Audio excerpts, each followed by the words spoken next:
Good day everyone and peace be with you. So today's topic is about understanding culture and society. Here are the objectives. At the end of the lesson, the students will be able to define society and discuss its essential characteristics and elements, describe the growth and development of different societies, define culture and discuss its various aspects and components, discuss socialization and enculturation and how they contribute to the development of society, discuss anthropology, its essential features and main concerns, and how it contributes in understanding culture and society, discuss sociology, its essential features and main concerns, and how it contributes in understanding culture and society, discuss political science, its essential features and main concerns, and how it contributes in understanding culture and society, define ethnocentrism and xenocentrism, and discuss cultural relativism, multiculturalism, and cultural sensitivity. Now, let's define what is society. So, society is based on E.B. Tyler's concept, which states that society is the complex whole which encompasses beliefs, practices, values, attitudes, laws, norms, artifacts, symbols, knowledge, and everything that a person learns and shares as a member of society. So in your own understanding or in your own research, you already defined what is society. You already commented what is your own definition of society. So what really defines society? Society refers to a particular ethnic group. So we have different ethnic groups here in the Philippines, just like the Atas, the Negritos, Lumads, the Moros, and of course the Filipinos. So it could be associated together with religious, with the cultural, with scientific, political, patriotic, or other purposes that may be considered a society. So when does it start? So the term society emerged in 15th century, which means a friendly association with others or your common or companion, associate, comrade, or business partner. So when we look on it, it is a socialization where society has. The people in a society share common mutual concern or interest, a common objective or characteristic, or have a common culture. So if the culture helps us to differentiate a particular cohort from another, the society will unite as a group of people who share a common beliefs. So its significant is to help people organize themselves, that includes people with the same set of traditions and customs. So example of society is the village, the district, city, your purok or barangay, or the government, or even the health centers, and even the companies. So they belong in a society. Now, let's proceed to the presence of society. Okay, so we have first the social solidarity, whereby members of this community live together for mutual benefit. So of course, people living in a society raise money in order to make their society better. So they are transmitted to help each other or unite with each other. And we can also have a unity between each other. You help your common, you help your family, you help the other members of the society in terms of needs, in terms of their wants. And then we have also shared identity in culture among members that serve as a basis for the patterns of action and behavior. So the best thing about society is that whenever you will be facing a problem, there will be a people standing with you in your hard times. So, hindi ka iiwanan. Next, we have a common language. So, just like me, I'm in a different society and culture. So, I'm a pure-blooded Ilongga and you don't understand my side. if I will be talking in my native language. So same with you. I don't understand when you are using your language. So both of us are living in different culture and language. So what will we do?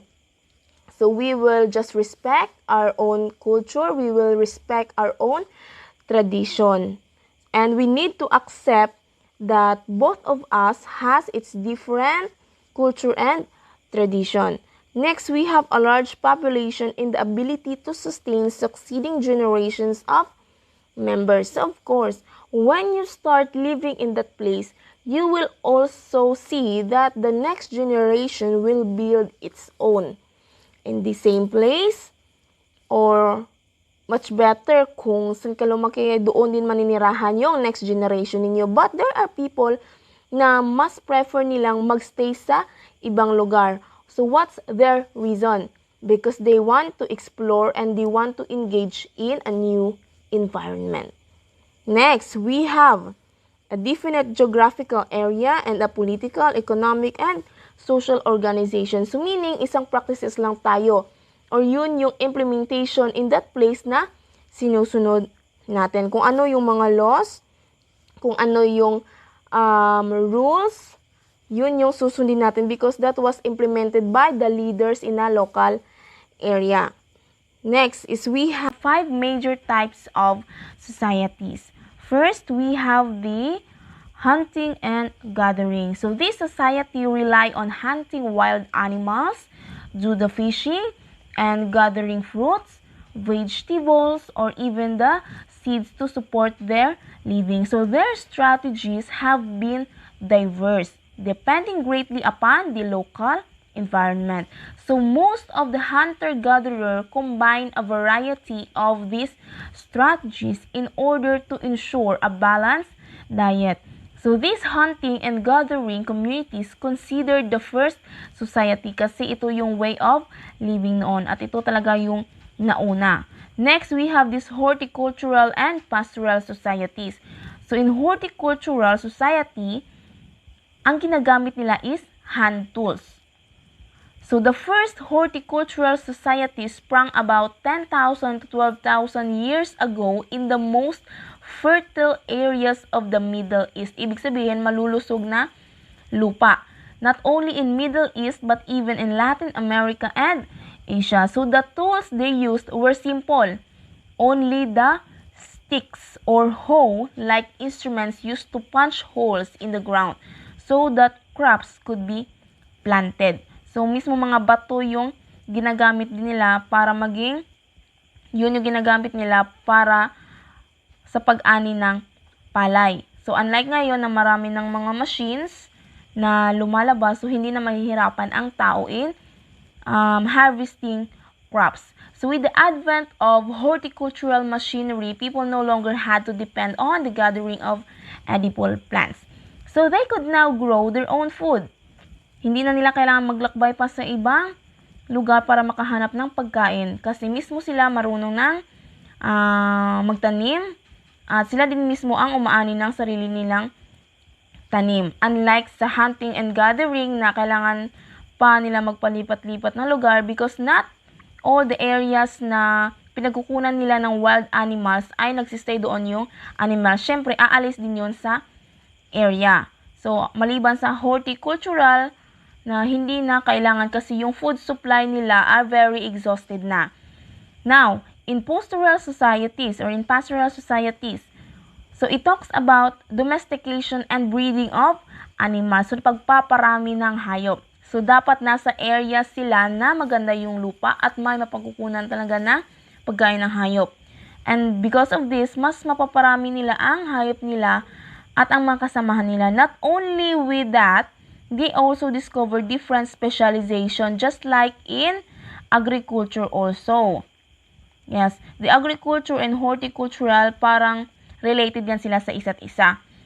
So in agriculture, the invention of the plow during the horticulture and pastoral societies is considered the second revolution, and it led to the establishment of agricultural societies approximately mga nasa 5 to 6,000 years ago. So that's why makikita mo na ang plow ay ginagamit kasama ang animal. It's either carabao or kabayo. So the use of animals to pull a plow eventually lead to the creation of cities and formed the basic structure of most modern society. Katuwang na ng tao ang hayop sa mga panahong ito.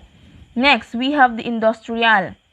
So, in industrial society, it uses advances in technology to drive a strong manufacturing industry that will support a large population. So, our time is in industrial society na. For our economy is tied to jobs that involve mechanized labor, like sa mga factories, in farming, and education, which involve a combination of machines and human employees. So, magpartner dito ay ang machines and of course, the humans because the humans will operate the machines. So, medyo nabawasan na yung trabaho ng mga tao dito. That's why nakaka-create sila agad ng consumer products. Next. Okay. So, let's define what is culture. So, culture is one of the most important bases that define and influence a society. So, culture refers to the set of beliefs, ideas, values, practices, knowledge, history, and shared experiences, attitudes, as well as the material objects and possessions accumulated over time and shared by the members of society. So, culture is something every society has, and every society has a different culture. So, culture and society are something that cannot exist with the other. So, hindi pwedeng culture lang, hindi pwedeng society lang. Kailangan magkasama ang dalawa. So, what is the key difference of culture and society? Okay. Culture is the way in which people live in a particular area. However, society is a group of people who share a common form of lifestyle. So, the significance of culture is to tell people how to live, for it includes your beliefs, your traditions, and customs. So, example of culture is the way we dress. So, it depends on the teaching of our ancient ancestors kung paano ano talaga yung proper dressing natin. So, nasa kultura yan. Of course, the foods that we eat, the form of arts that we had, and the other forms. So, this is a survival for human race. So, without culture, it becomes hard to manage people, for culture is something that people accept immediately.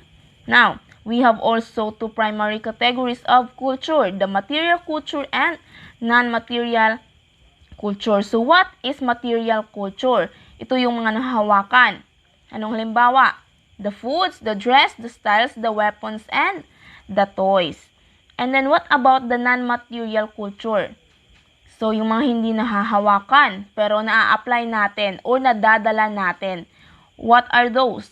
Your beliefs, your values, your language, your norms, and even your ideas. Now, we have also the cultural components, the symbols, language, values, and norms. So, what is these symbols? So, symbols refer to things, not convey meaning or represent an idea. They essential in communication, shaping thoughts and ideas, and defining a society's culture.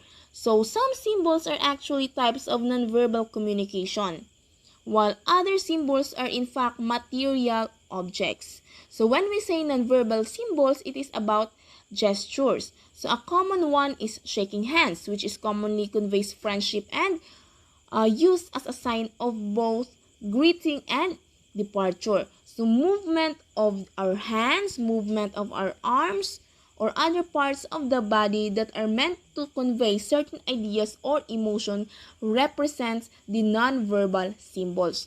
So, another one is objective symbols. So, what is this? So, it talks about the material objects. So, example is the flag. So, that is not just a piece of cloth with blue, red, white, yellow colors, but it is a symbol of the glorious event in the Philippine history. So, another objective symbol is the value for religious reasons, just like the cross, the Star of David, and crescent moon, so which stand for Christianity, for Judaism, and Islam. So, these symbols was a social interaction for a cultural group. So, yung makikita mo siya, alam mo na kung ano yung kahulugan. Next, we have the language. So, language is a set of symbols that enables members of society to communicate verbally. It's either spoken and non-verbally, written, or gesture. So, in language, it is crucial to communication. So, language will learn from the culture just as a child learn from about shaking hands, about gestures, about significance of flag, and other symbols. So, tinuturo. Bata ka palang alam mo na kung ano yung the way of speaking, kasi yun yung about sa culture ninyo, ano yung tinuturo ng ancestor sa'yo. So, it depends on the culture, it depends kung saan ka lumaki. So, humans have a capacity for language that no other animal species possesses. So, language, of course, can be spoken or written. And one of the most important development in the evolution of society was the creation of written language, which consists of pictures and not in words. So, hindi lahat ng tao nakakapagsalita. That's why, maswerte tayo kasi nakakapagsalita tayo. While the other brothers and sisters natin, they could use only the gestures of their hands. They could use pictures to express what they want, to express their emotion, to express their reason in life. Next, we have these values. So, what is this? So, values are shared ideas, norms, and principles that provide members of society the standards that pertain to what is right or wrong, good or bad, desirable or undesirable. So, values or the judgment of what is good or bad and desirable or undesirable. So, it will be based on our action. How we treat other people, and how to deal with them, and how to handle situation that could define who we are. So, makikita sa values natin. Next, we have norms. So, what is this? So, norms are shared rules of conduct that determine specific behavior among society members. So, these norms or standards and expectations for behaving are divided into two types. We have the formal norms and informal norms.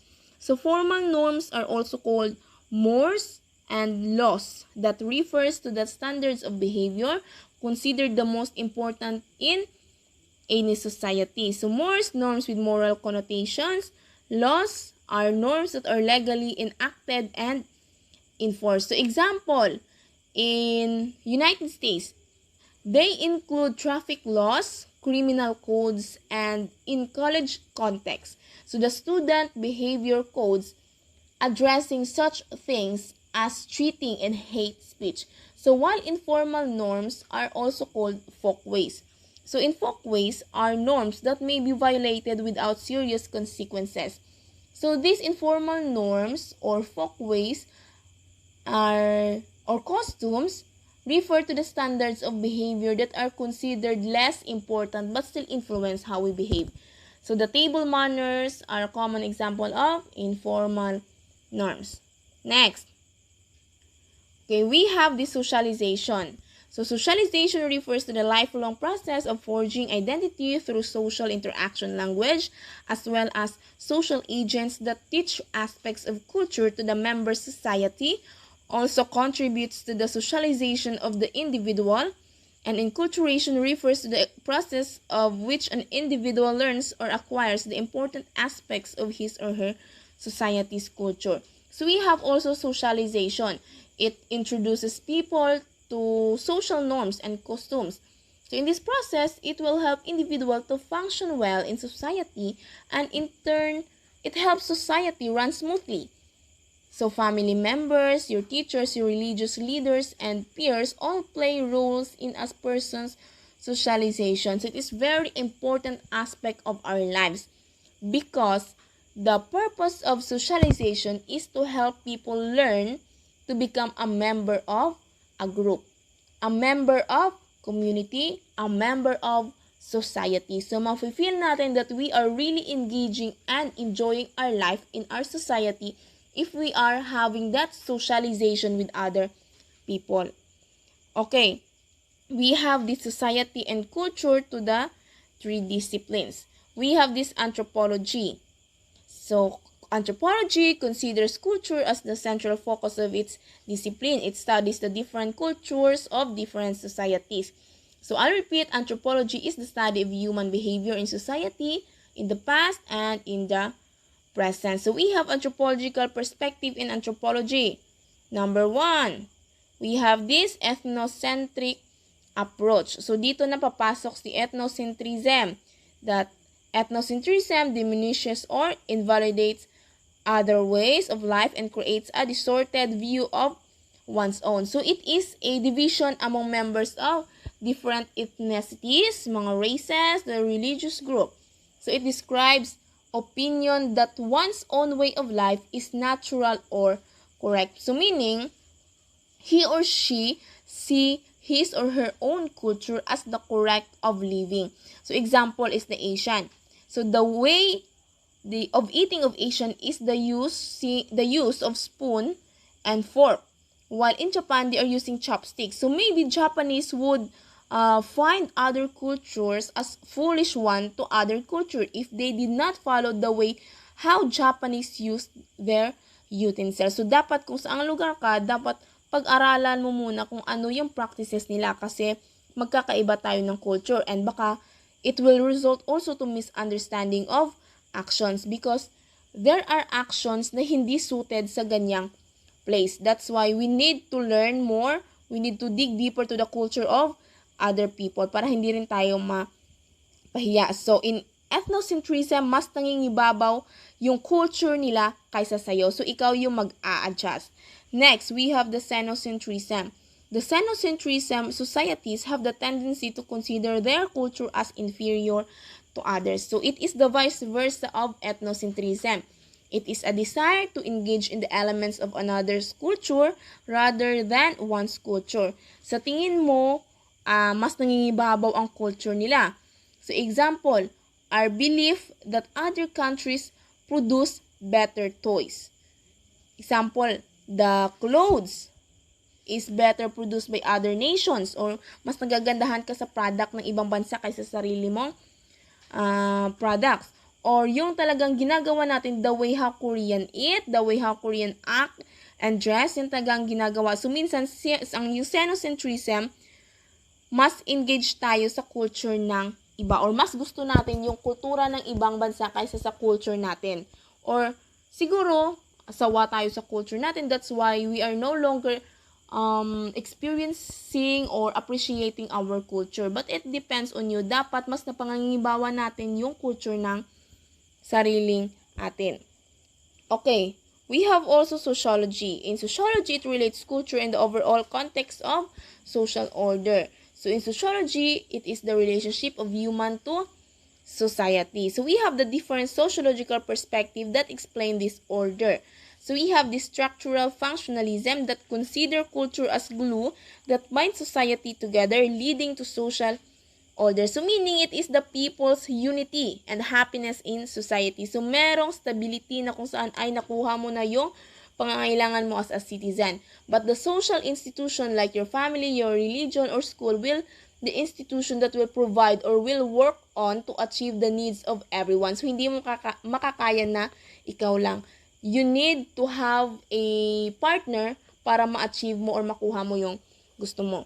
Next, we have the conflict theory. It assumes that there is a constant power among the various social groups and institutions within the society. So in conflict theory, the disagreement in both groups in society. So may mga competition over materials. Halimbawa, yung goods, yung opportunities or values and others. So may competition and changes.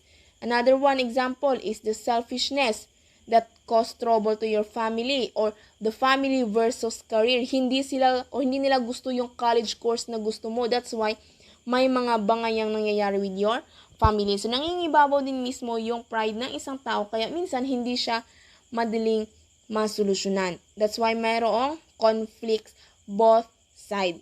Next is symbolic interactionism. So it views individual and group behavior and social interaction as defining features of society. So in symbolic interactionism, this is the actual interaction among people through the use of shared symbols or it focuses on the language and symbols that help us give meaning to the experiences in our life. Okay, let's proceed to the political science. Political science also examines culture as a vital aspect of society. Culture, together with political socialization, analyzed in order to explain political behavior such as voting patterns and the behavior of leaders. So in political science, or the study of state and the government, it includes also the laws, the systems, and the behavior in a society. So we have this multiculturalism and cultural sensitivity. So what is this multiculturalism? So multiculturalism is an ideology that acknowledges and promotes cultural diversity within society. So in multiculturalism, it is a system of beliefs and behavior that recognizes and respects the presence of all diverse groups. It also acknowledges the values, their social-cultural differences, and of course, they promote the cultural heritage of that place. So, hindi yung ating culture yan yung pinagmamalaki natin, but others also. Next, we have this cultural sensitivity. Cultural sensitivity advances awareness and acceptance of acceptance of cultural differences, but encourages a critical stance in dealing with issues regarding diversity. So, in cultural sensitivity, it is an understanding other cultures. Kung saan man siya galing, you need to show your respect, or we can learn also from their culture. Para at the same time, na kayo ay magpunta sa kanila, you will not be having culture shock from their culture. So, kailangan advance yung learning mo about the culture of other people. So, dapat we should recognize and value the culture of other people. So, respect so that you will be respected. So, that's all for today. So, thank you so much for listening. So,